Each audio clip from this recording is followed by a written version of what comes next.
Saludos cordiales amigos y hermanos en Cristo, bienvenidos a Mensaje Adventista. En esta ocasión traigo para ustedes la continuación de la serie de videos sobre el canon bíblico.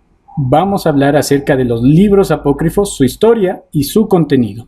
Y quiero responder una pregunta que muchas personas me han hecho, tanto adventistas como no adventistas, y esta pregunta es: ¿por qué los protestantes no tienen ciertos libros en sus Biblias? Más precisamente 7 libros. La Biblia católica contiene 7 libros que las Biblias protestantes no contienen. Así que vamos a ver por qué estos libros denominados apócrifos o deuterocanónicos no entraron en el canon protestante. Los criterios que les voy a dar a continuación son examinados en el video pasado más ampliamente, así que les recomiendo mucho ver el video anterior para comprender mejor estos puntos, que aquí toparé de manera un poco breve. Primeramente, estos libros no entraron porque la Biblia fue confiada a los judíos. El apóstol Pablo en el libro de Romanos dice que los judíos tienen el derecho, el privilegio y la autoridad de definir qué libros entraban y no entraban en el Antiguo Testamento. Y es en el Concilio de Jamnia, después del año 70, que los mayores eruditos judíos se reúnen para confirmar el canon que ya estaba formado 400 años antes. Y estos eruditos en el Concilio de Jamnia confirmaron el canon con los 22 libros judíos que entraron en nuestra Biblia moderna. Así que los judíos aceptaron solamente los libros que tenemos hoy en día. En segundo lugar, Esdras y Nehemías cierran el canon en el año 400 a.C. y este es un punto importantísimo, porque estos hombres de Dios, bajo la dirección de Dios, cierran el canon en el año 400.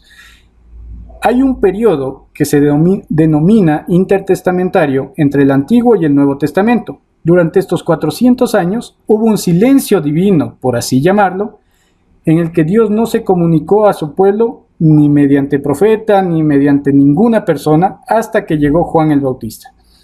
Y es precisamente durante este periodo de 400 años de silencio divino que van apareciendo los libros apócrifos, cuando Dios ya había dejado de hablar. La Tanaj consta de 3 divisiones: la Torá, los Nevi'im y los Ketuvim. Estas 3 divisiones no incluyen los libros apócrifos por ninguna parte. La Tanaj es la Biblia hebrea, ¿no? Para aquellos que no lo sepan. Dicha división fue aceptada por Jesús. Ojo con esto, Jesús mismo, como vimos en el video pasado, aceptó esta división de 3 sin los libros apócrifos por ninguna parte. Y varios de los autores del Nuevo Testamento también aceptaron esta división. Aparte de que recordemos que el Nuevo Testamento son citas o paráfrasis o interpretaciones del Antiguo Testamento.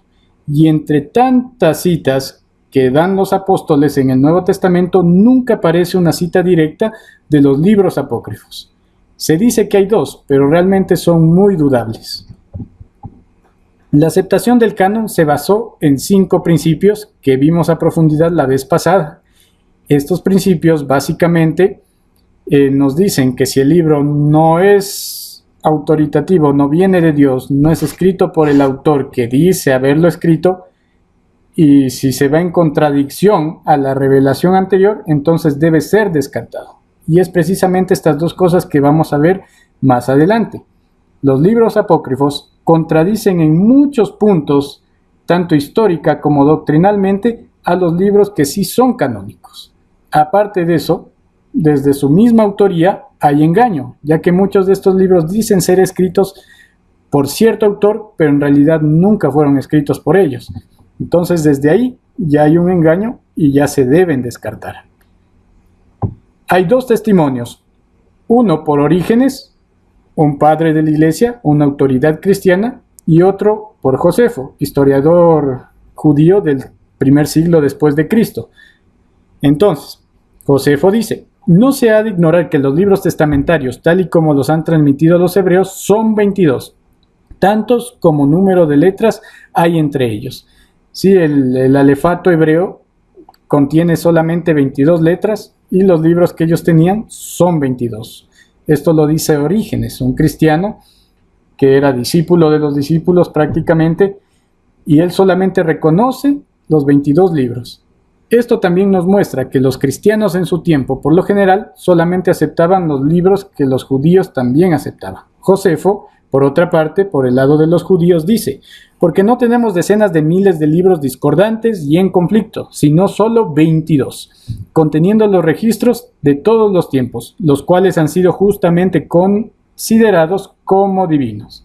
Así que tenemos el testimonio de cristianos y de judíos afirmando cuál es el verdadero canon bíblico. Entonces, queda la pregunta: ¿cómo y de dónde salieron estos libros? Pues bueno, la introducción de estos libros fue hecha en la Septuaginta. La Septuaginta, a veces abreviada como LXX, es el nombre dado a la traducción griega de las Sagradas Escrituras. Se dice que esta versión fue hecha por 70 eruditos judíos en 70 días. Esta historia le dio su nombre, ¿no?, de Septuaginta, de la Biblia de los 70, pero no es más que un mito.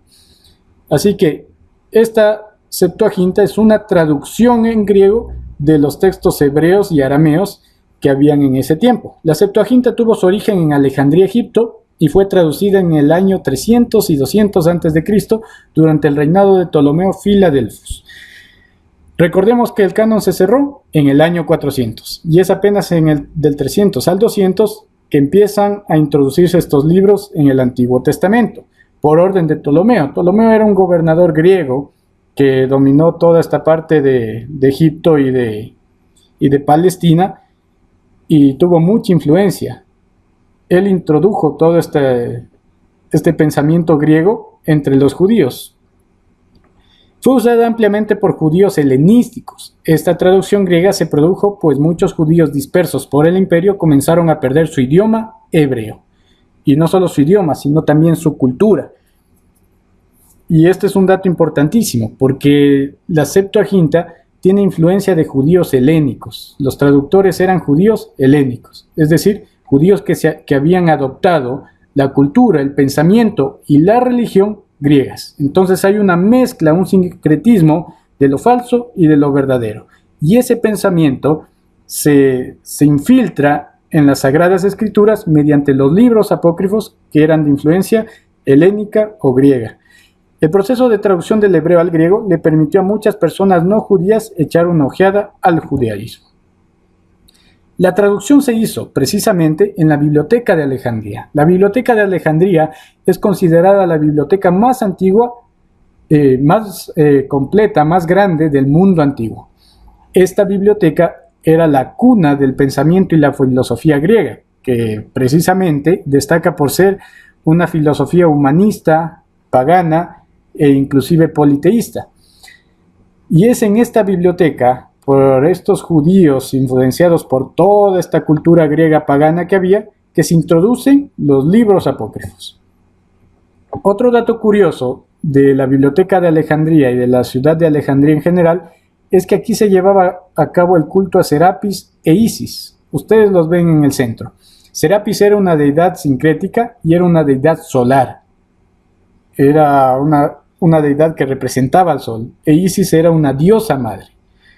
Hermanos, siempre que nosotros veamos que alguna cosa tiene relación con el culto solar o con el culto a una diosa madre, no podemos esperar nada bueno de ello, hasta el día de hoy.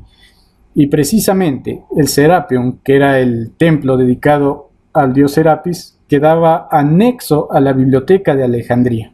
Así que el paganismo, Satanás, se introduce por medio de los libros apócrifos en las Sagradas Escrituras. Las añadiduras hechas en la Septuaginta son las que ustedes ven aquí. Pueden pausar el video y examinarlas detenidamente si desean. Varios de estos escritos no fueron incluidos en las Biblias católicas, pero los 7 libros que sí están, también estaban en la Septuaginta. Hasta el siglo III, el cristianismo y el judaísmo en su mayoría, ¿sí?, no vamos a decir que todos, porque sí había unos que usaban los apócrifos, pero en su mayoría aceptó la canonicidad de los libros tal y como era dada en el canon palestinense. Así que tenemos 2 canon. El canon alejandrino, que era la traducción griega de la Septuaginta que contenía los apócrifos, y el canon palestinense, que era hecha por judíos de verdad, por judíos ortodoxos, y este era aceptado también por cristianos mayormente. El concilio de la Odisea, Hipona y Cartago en el siglo IV introducen los libros apócrifos oficialmente.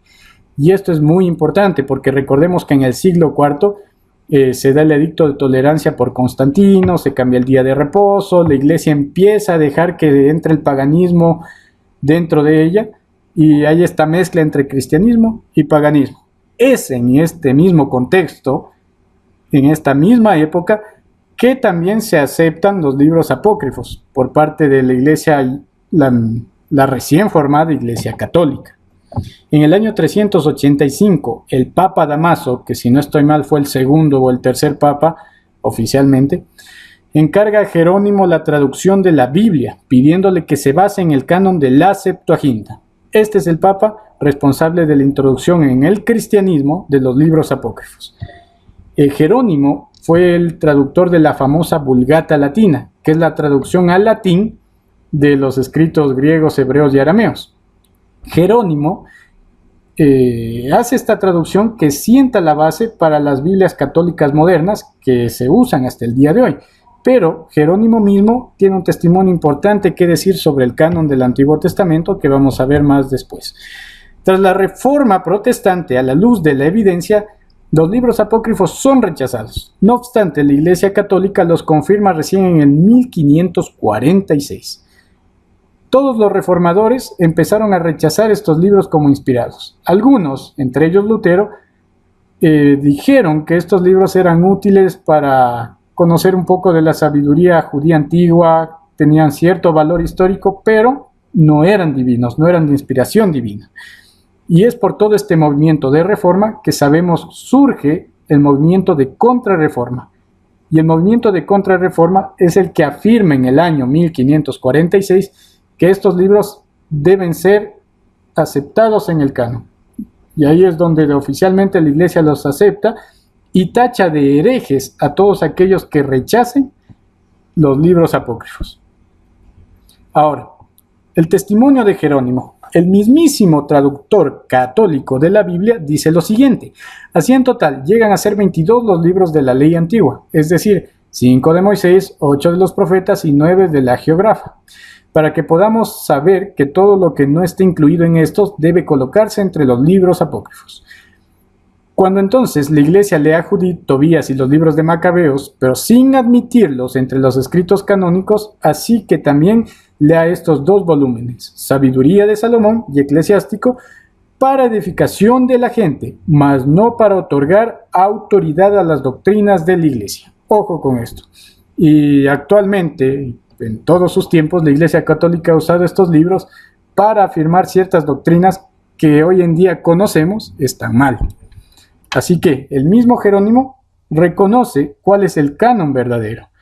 Y de paso, como dato curioso, Jerónimo, al traducir los libros apócrifos, los hizo mucho más rápido que cuando tradujo los libros canónicos, por considerarlos menos importantes. Los apócrifos del Antiguo Testamento. Los libros que se introdujeron fueron exactamente Tobías, Judith, Sabiduría, Eclesiástico, Baruch y Macabeos. También hay agregados o añadidos a los libros canónicos en Esther, en Daniel, en los Salmos también. Pero, ¿qué contienen estos libros para que nosotros debamos rechazarlos? ¿Cuál es su contenido doctrinal e histórico que está errado? Pues primeramente, aquí les dejo los posibles autores de estos libros, que como les dije no son realmente ni Tobías, ni Judith, ni nadie de los que afirman haberlos escrito, sino son otro tipo de autores. Pueden examinarlo poniendo pausa al video y quiero concentrarme en las incongruencias doctrinales que tienen cada uno de ellos. Tobías. Tobías incita a la brujería, la superstición y el uso de amuletos. Tiene incongruencias históricas. También afirma que la limosna puede salvar. Un ángel miente y su cronología no encaja. También se nos presenta la adoración a los ángeles. Todo esto en el libro de Tobías. Enseñanzas heréticas por donde quiera. Judith. Judith contiene anacronismos en todo el capítulo 1. Nabucodonosor era rey de Babilonia, no de Asiria. Tampoco gobernó desde Nínive. Para esta época, Nínive ya ni siquiera existía. Judith acepta adoración. apoya el concepto de confinarse para buscar santidad. Esto apoya la idea de los monjes y las monjas, ¿no? También Judith pide que Dios le asista en formular una buena mentira para engañar al enemigo. Macabeos. Los dos libros de Macabeos contienen varias cosas. El autor, en primer lugar, admite no ser inspirado, y este texto les aconsejo mucho leerlo. Está en segunda de Macabeos 15, 37 y 38, donde el autor admite no ser inspirado. Presenta 3 veces la muerte de Antíoco IV de 3 maneras diferentes, incongruencias totales. Cambia el número del ejército de Antíoco Eutapor, oración y ofrenda por los muertos, el suicidio es honorable y la brujería es aceptable. Sabiduría.